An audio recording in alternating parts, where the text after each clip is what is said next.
a guia, Deus que me alumia.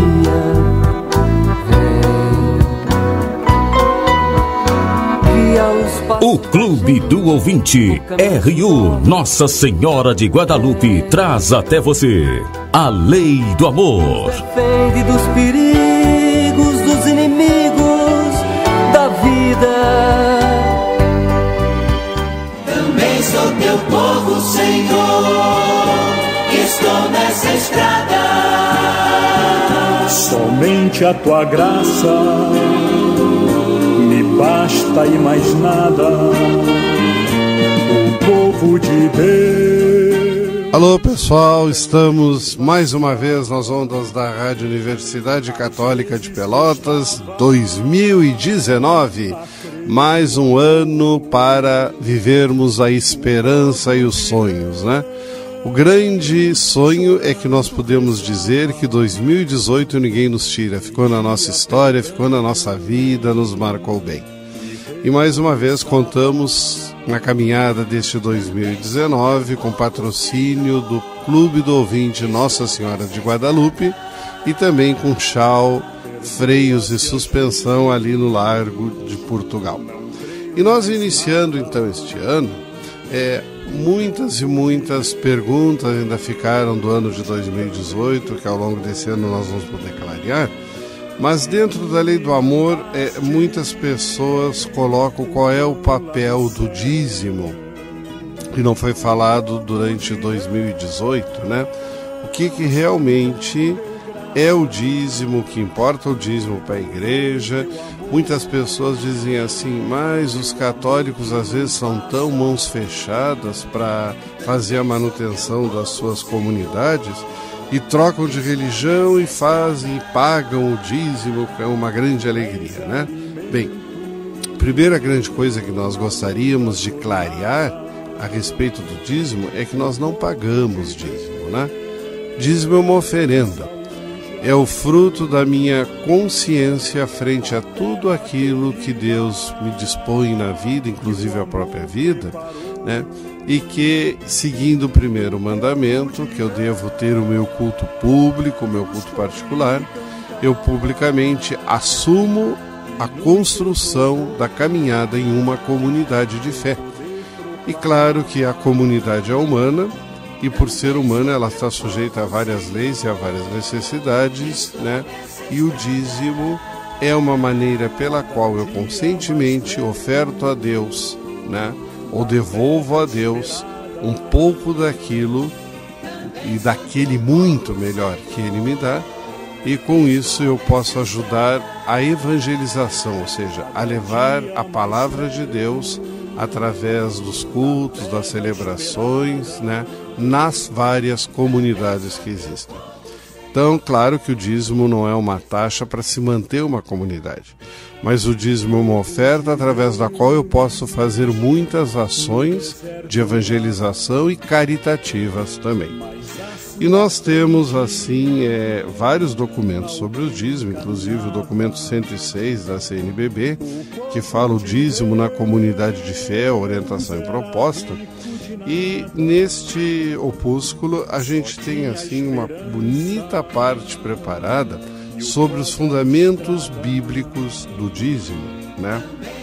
E ele começa, assim, esse capítulo sobre os fundamentos bíblicos do dízimo, dizendo: a decisão de contribuir com o dízimo nasce de um coração agradecido por ter encontrado o Deus da vida e experimentado a beleza de sua presença amorosa no dia a dia. A principal fundamentação dízima encontra-se na Sagrada Escritura. Esta deve ser lida em comunhão com a Igreja, que é a casa da palavra, para se evitar distorções ou reduções do seu significado. A história de pagar, não. É um agradecimento, uma oferta. Antes de tudo, é preciso recordar que a revelação divina é progressiva e orientada para Cristo. Isto permite compreender que o essencial no dízimo, distinguindo das diversas formas que ele assumiu ao longo da narrativa bíblica e da história da Igreja. Deus é o Senhor de tudo que existe, o proprietário da terra, de onde provém o alimento e a fonte de toda a bênção. Isso nós vemos fundamentados no livro do Levítico, capítulo 25, no Salmo 24 também. Ao se entregar o dízimo a Deus, segundo a concepção bíblica, reconhece que tudo vem dele. 1 Coríntios 29. E por reconhecimento e gratidão, o melhor devemos dar a ele. 1 Samuel, também Miqueias. A contribuição com o dízimo permite aos dizimistas vivenciar a comunhão de bens, características da comunidade que surgiu na Páscoa do Cristo. No início dos patriarcas, a primeira referência ao dízimo aparece no livro do Gênesis, capítulo 14, quando Abraão retorna do seu combate contra Codorlaomer e os reis que com ele lutavam.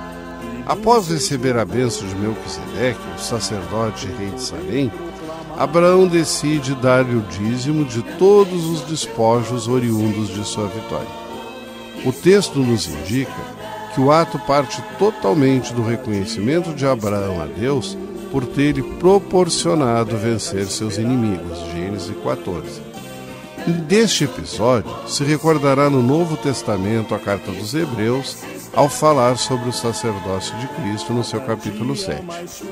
Uma segunda menção ocorre no livro do Gênesis 28, quando Jacó se dispõe a oferecer o dízimo como resultado de sua experiência com Deus em Betel.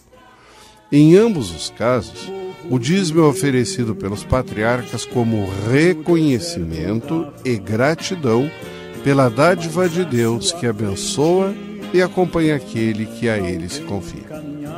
Nos textos relacionados a Moisés e a seu fundante papel no caminho do povo de Deus, o dízimo passa a ser entregue não somente como reconhecimento, conforme se viu nos patriarcas, mas por tornar-se um preceito. Todo o dízimo do país, tirado das sementes da terra e dos frutos das árvores, pertence ao Senhor como coisa consagrada. Livro do Levítico, capítulo 27. Deste preceito, decorrem alguns elementos significativos.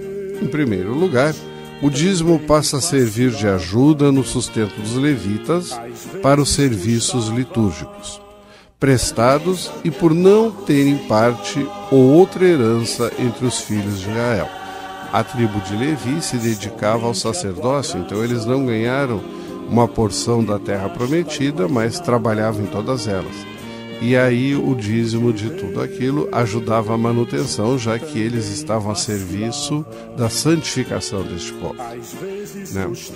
Também, no entanto, também os levitas entregavam ao sacerdote o dízimo do que recebiam.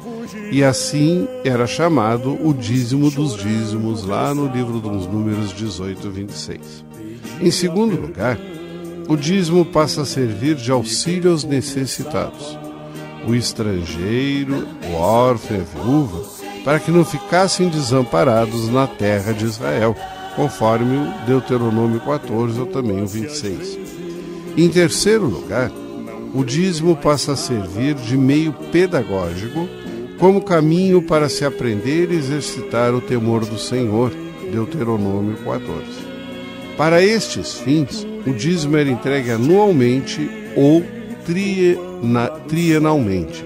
Anualmente era levado ao lugar do culto, Deuteronômio nos mostra nos capítulos 12 e 14.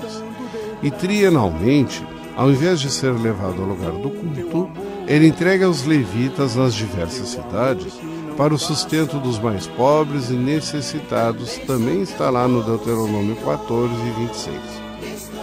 No período da reforma de Ezequias, após o povo ter retornado do seu exílio, enquanto se reorganizava o culto de Israel, o povo tornou-se tão fiel em cumprir o preceito do dízimo que o rei se admirou da abundância de tudo que havia sido trazido. No segundo livro das Crônicas, no capítulo 31, relata isso. Diante do espanto do rei, Azarias, chefe dos sacerdotes e da família de Sadoc, informa que a enorme quantidade de primícias que o rei avistava já era o que sobrava das doações. Também lá, segundo o livro das Crônicas. Tão grande era a contribuição do povo abençoado pelo Senhor. Ainda em contexto de pós-exílio, nota-se a fidelidade do povo na entrega do dízimo e a preocupação em organizar o recolhimento do dízimo por parte dos levitas. Está lá em Neemias, capítulo 10 e 12. Mas também o desleixo em relação à casa de Deus, que é censurado por Neemias no seu livro, capítulo 13. Diante de sua repreensão, todos em Judá passaram a levar aos depósitos os dízimos dos cereais, do vinho e do azeite, relatado sempre por Neemias no seu capítulo 13. Nos profetas, o dízimo passa a ser visto sobre outro prisma. Amós condena o culto sem o arrependimento e a conversão, e a oferta de sacrifícios e dízimos descompromissados. Opõe-se às peregrinações ao santuário por estarem desprovidas de um comprometimento integral com a vida e com a justiça. Amós, capítulo 4. O profeta Malaquias, por sua vez, recorda ao povo o tema da fidelidade à aliança com Deus e o convoca à conversão. O povo começa a desonrar o Senhor, Malaquias, lá no seu capítulo 1, e seus pensamentos nos sacrifícios e oferendas, nas palavras. E, em consequência, oferecem ao altar do Senhor animais impuros, cegos, coxos e enfermos, e se tornam infiéis aos dízimos e às ofertas. Lá no Malaquias 3. Em síntese, os profetas releem o preceito do dízimo sob um prisma mais profundo. Qual é este prisma? O da fidelidade à aliança que Deus faz conosco. Por isso mesmo o dízimo não pode ser esquecido, mas sobretudo não pode cair no formalismo cultual sem a interioridade de que necessita estar revestido. As menções ao dízimo que se encontram nos evangelhos se referem à prática da religião judaica no tempo de Jesus. À semelhança dos profetas, Jesus opõe-se ao comportamento dos fariseus e escribas por se preocuparem em dar o dízimo da hortelã, da erva doce e do cominho, mas, por outro lado, negligenciarem a justiça, a misericórdia e a fé. Vemos em Mateus 23 e em Lucas 11. Em outra ocasião, o fariseu da parábola sente superior ao publicano por cumprir os preceitos da lei, aquela parábola lá em Lucas 18, dentre os quais os referentes aos dízimos, mas não compreendeu o verdadeiro valor dos preceitos que observava, e ao se exaltar diante de Deus, não retornou para casa justificado. A partilha dos bens praticadas pelos discípulos de Jesus, mesmo não sendo formalmente chamada de dízimo, é o referencial mais importante para a sua compreensão. Os evangelhos narram a experiência de pessoas que tiveram a graça de encontrar Jesus e decidiram entregar parte de seus bens para o Senhor. Destacam-se os discípulos que o ajudavam com seus bens, Lucas 8. Entre os discípulos de Jesus havia uma bolsa comum, vemos lá em João 13. A eles, Jesus apresentou o exemplo da viúva pobre, que ofereceu suas 2 moedinhas, no Evangelho de Marcos, capítulo 12, de Jesus, tudo o que tinha para viver. Nas primeiras comunidades, o que cada um possuía era posto a serviço dos outros. Deste modo, os bens pessoais se tornavam comunitários por livre decisão. A partilha não era imposta pelos apóstolos, mas expressão natural do amor a Cristo e aos irmãos. E se encontra entre os elementos que caracterizam a fé apostólica. Eles eram perseverantes em ouvir o ensinamento dos apóstolos, na comunhão fraterna, na fração do pão e nas orações. Apossava-se de todo temor e pelos apóstolos realizavam-se numerosos prodígios e sinais. Todos os que abraçavam a fé Viviam unidos e possuíam tudo em comum. Vendiam suas propriedades e seus bens e repartiam o dinheiro entre todos, conforme a necessidade de cada um. Perseverantes e bem unidos, frequentavam diariamente o templo, partiam o pão pelas casas e tomavam a refeição com alegria e simplicidade de coração. Louvavam a Deus e eram estimados por todo o povo. E cada dia o Senhor acrescentava ao seu número mais pessoas que eram salvas, isso conforme os Atos dos Apóstolos, no capítulo 2 e no capítulo 4. A coleta que foi feita para ajudar os que na Judéia sofriam durante a grande fome é o modelo de uma prática que se tornou recorrente entre as comunidades cristãs. Temos essas várias coletas relatadas nos Atos capítulo 11, nos Romanos 15, no 1 Coríntios 16, na 2 Coríntios 8, no Gálatas 2. Essas coletas, praticadas pelas primeiras comunidades, são exemplo das formas de que a partilha dos bens assumiu. Esta prática inspira, ao mesmo tempo, a dimensão caritativa do dízimo e a partilha entre as igrejas particulares. Nos escritos paulinos, encontra-se um ensinamento pelo seu teor. Pode iluminar a compreensão e a prática do dízimo.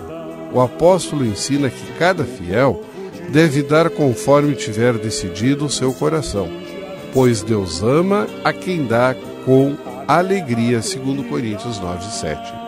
A partir deste princípio, o cristão é chamado a contribuir pela consciência que tem de ser servo de Cristo, de São Paulo em 1 Coríntios 7, e de não pertencer a si mesmo, também São Paulo na 1 Coríntios 6:19.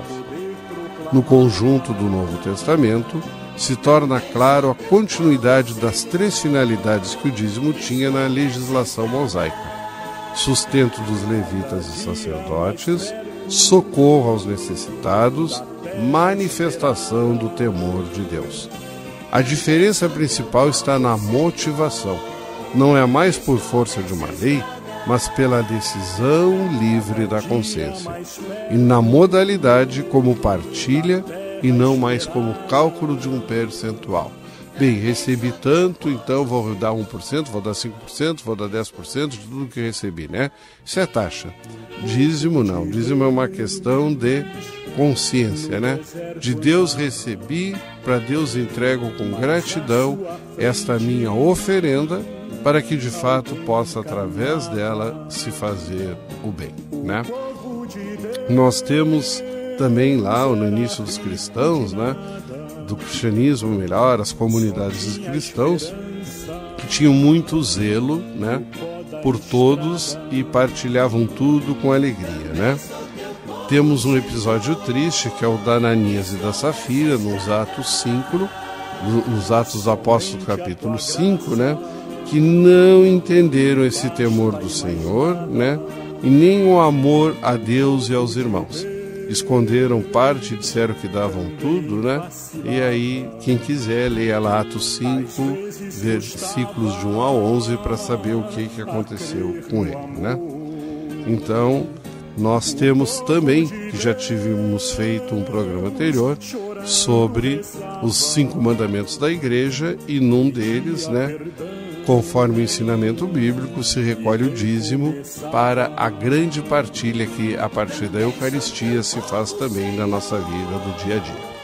Nossa primeira bênção, então, de 2019, atinja todos os nossos ouvintes, atinja todos os lares, atinja todas as consciências, para que possam cada vez mais se abrir ao amor e ao temor de Deus. Que o Senhor, por intercessão da Virgem de Guadalupe, vos abençoe, em nome do Pai, do Filho e do Espírito Santo. Fiquemos então com uma mensagem musical.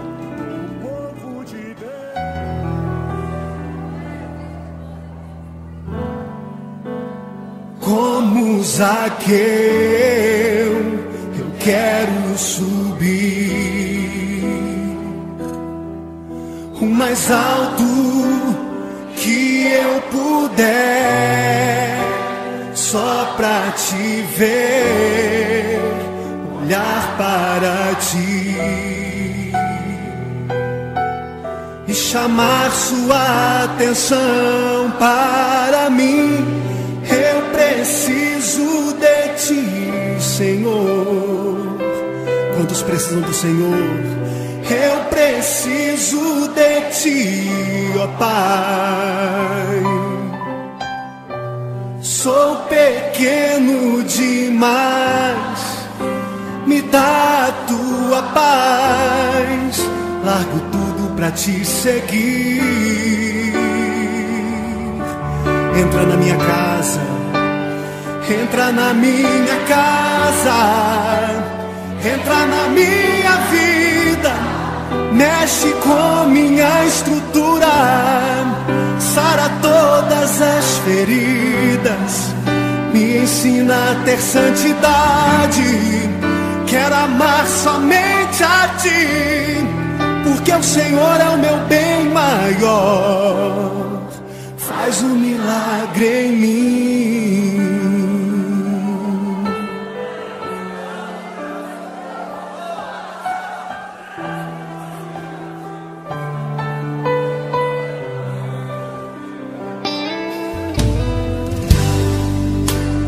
Como Zaqueu, eu quero subir o mais alto que eu puder, só pra te ver, olhar para ti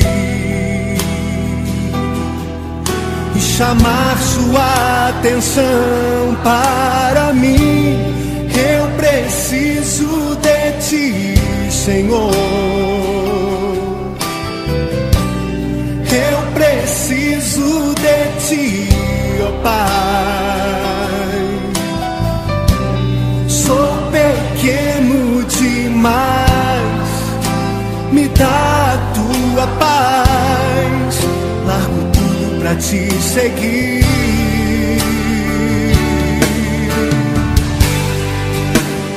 Entra na minha casa, entra na minha vida, mexe com minha estrutura, sara todas as feridas, me ensina a ter santidade. Quero amar somente a ti, porque o Senhor é o meu bem maior. Faz um milagre em mim. Entra na minha casa, entra na minha vida, mexe com minha estrutura, sara todas as feridas, me ensina a ter santidade. Quero amar somente a ti, porque o Senhor é o meu bem maior. Faz um milagre em mim. Entra na minha casa, entra na minha vida, mexe com minha estrutura, sara todas as feridas, me ensina a ter santidade. Quero amar somente a ti, porque o Senhor é o meu bem maior. Faz um milagre em mim. Entra na minha casa, entra na minha vida, mexe com minha estrutura, sara todas as feridas, me ensina a ter santidade. Quero amar somente a ti, porque o Senhor é o meu bem maior. Faz um milagre em mim.